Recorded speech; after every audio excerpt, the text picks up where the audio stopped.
आप युवाओं से एक सवाल है, बिहार खासतौर पर बिहार के युवाओं से सवाल है, मतलब आप लोगों के बारे में कहा जाता है कि सबने ग्रेजुएशन किया और सबको सरकारी नौकरी चाहिए तुरंत। क्या ये सही है? क्या सिर्फ और रुक जा भाई, तो सबको सरकारी नौकरी ही क्यों चाहिए? अब बताता हूँ एक चीज़। मैंने बीकॉम अकाउंट ऑनर्स किया, 4 सालों में मेरा भी ग्रेजुएशन कंप्लीट हुआ इसी बिहार यूनिवर्सिटी से। मेरी भी डिग्री गायब कर दी गई थी। मैंने भी 3 महीने लड़ा, पर संजोगवश मेरी भाग्य इतनी खराब नहीं थी कि मुझे 6 सालों तक जाना पड़ा। मुझे डिग्री मिल गया। मेरे घर की स्थिति उतनी अच्छी नहीं थी, तो मुझे काम करना था। मैंने प्राइवेट जॉब ज्वाइन किया, मैंने कर लिया। यहाँ पे कुछ युवक ऐसे हैं जिनको नौकरी होनी चाहिए, जिन्होंने बिना किसी कोचिंग के AIEEE में अच्छे रैंक लाए हो। ये अमित मिश्रा जी हैं। इन्होंने अपने गांव के, ये हमारे समय के मेरे ही क्लासमेट हैं और ये टॉपर थे। और इन्होंने 6 बार में प्री एग्ज़ाम पास किया, कई बैंकों का, LIC का। अब ऐसा क्या है मेंस में जो इनको नहीं होगा?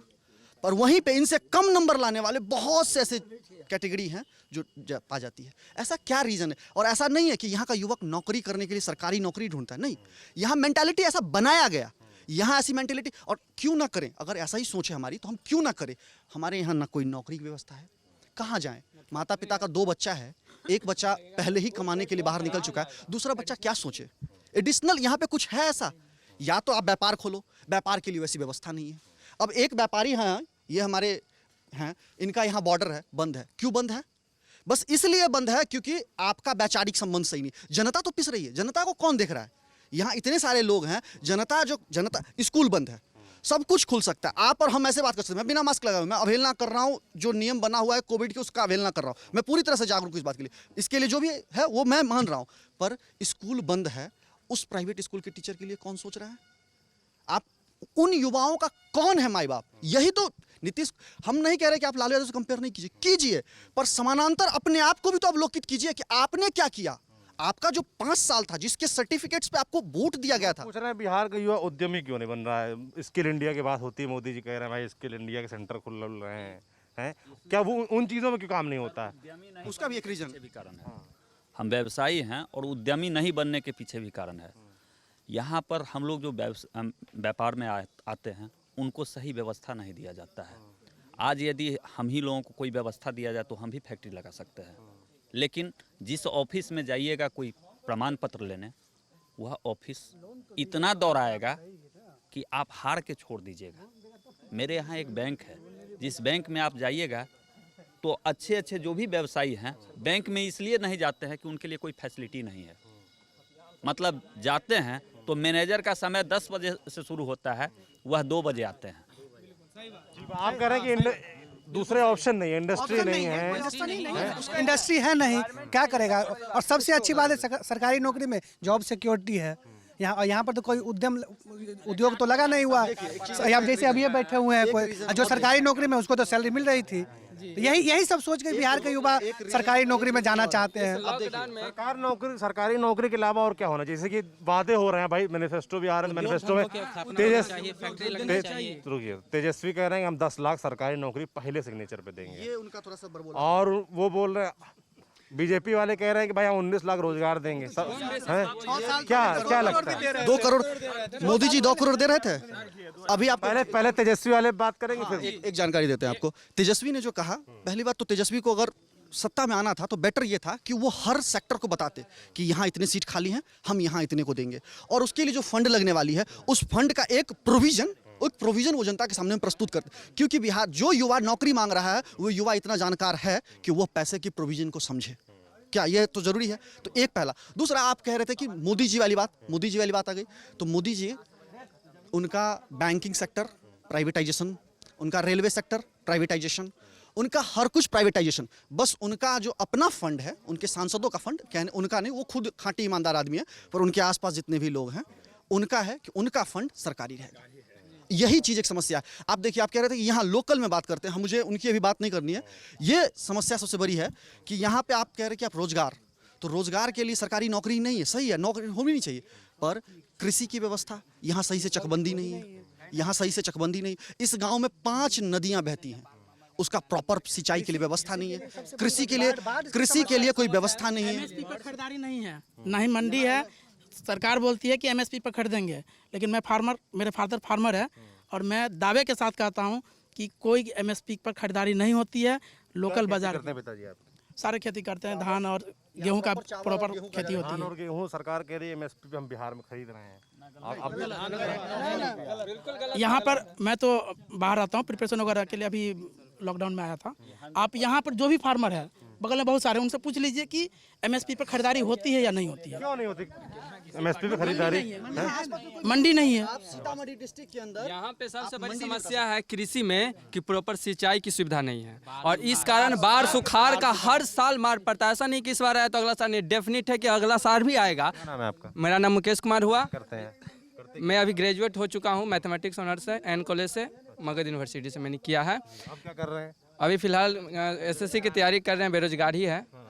तो यहाँ पे ऐसी समस्या है कि कोई भी वर्ग ऐसा नहीं है जो पीड़ित नहीं है, चाहे वो किसान हो, चाहे यूथ हो, चाहे वो बिजनेसमैन हो, किसी को प्रॉपर जो है फेवरेबल एनवायरनमेंट उपलब्ध नहीं है। जैसे कि बिजनेस भी करना है तो भाई उसको ऐसा माहौल होना चाहिए कि उसका बिजनेस व्यापार फले फूले।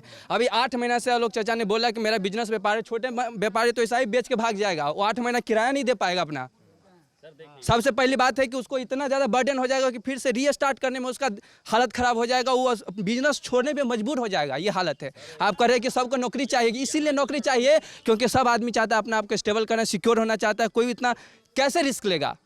हमारा फैमिली मिडिल क्लास फैमिली है, 200 रुपया कमाता है तो खाता है। 200 रुपया आज जो 200 रुपया कमाने वाला का फैमिली कैसे चलता है वही जो समझता है। 200 रुपया में आपको भर झोला सब्जी नहीं हो सकता है, बाकी चीज़ छोड़िए। इतना महंगाई है कि 200 रुपया में आपको सब्जी नहीं मिल सकता है पूरा। 50 रुपया आलू हो गया है, 70 रुपया 80 रुपया प्याज हो गया है। कैसे आदमी जिएगा? कृषि खत्म इसलिए हो गया है कि हम बता रहे हैं कि अभी प्रॉपर सिंचाई नहीं है हमारे नदी का। जी सर, अभी ऐसा हालत है कि लागत मूल्य जो उसका धान उपजता है ना, उसका अगर मूल्य निकाला जाए तो लागत मूल्य से ज़्यादा है। तो आप हर साल डेफिसिट में जाइएगा तो किसान कैसे हिम्मत करेगा, इनकरेज होगा कभी शादी करने के लिए? आप लगा रहे हैं 10,000 रुपया खेती करने के लिए, आपका अनाज उपज रहा है 5,000 का। 5,000 कहाँ से दीजिएगा? वो तो बर्डन हो गया, आपको कर्ज हो गया। जिसका खुद का खेती है ना, वो भी नहीं करना चाहता है कि मेरा खेती कैसे ही फले फूले, क्योंकि प्रॉपर उसको जो है मिनिमम प्राइस पे जो खेती हो जानी चाहिए, इतना सपोर्ट नहीं है सरकार का वो कि खेती कर सके। नहीं सिंचाई है, आप वर्षा पे डिपेंड है। आपको समय से बारिश नहीं हुआ, समय से बुआई नहीं हुआ, समय से आपका रोपनी नहीं हुआ, तो कैसे वो अच्छा मतलब कि प्रोडक्शन होगा? तो आप कह रहे हैं भाई साहब थोड़ा बात कर लेंगे, ऐसे पीछे के कमेंटबाजी मत करिए, है ना।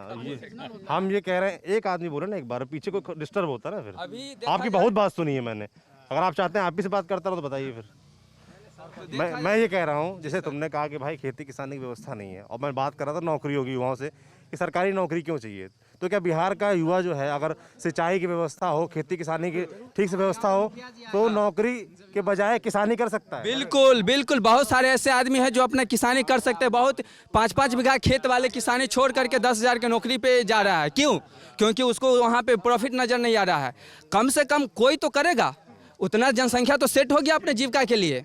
सबको अभी जो आपने कहा कि नौकरी सबको कैसे देगा सरकार, उसके मतलब बजट में उतना आता नहीं है पैसा कि सबको प्रोवाइड करा सके। सही बात है, लेकिन आप उस आदमी को तो सोचिएगा कि नहीं, उसका फैमिली चलेगा कैसे बाकी का। आप मान लीजिए 12 करोड़ की जनसंख्या, 13 करोड़ की पूरे हमारे बिहार में, आप 2 लाख नौकरी दीजिए, लेकिन बाकी 11 करोड़ 98 लाख जो आदमी, उसको भी आप सेट कीजिए दूसरे चीज़ में, बिजनेस में सेट कीजिए। आप ऐसा माहौल क्रिएट कीजिए, फैक्ट्री लगाइए, दूसरा चीज़ लगाइए, लोन वगैरह दीजिए, आसानी से दीजिए लोन लेने में भी इतना दिमाग खराब होता है कि आदमी छोड़ देता है। उसमें भी दलाल चाहिए, पैसा चाहिए, बैंक को दीजिए तब देगा आपको।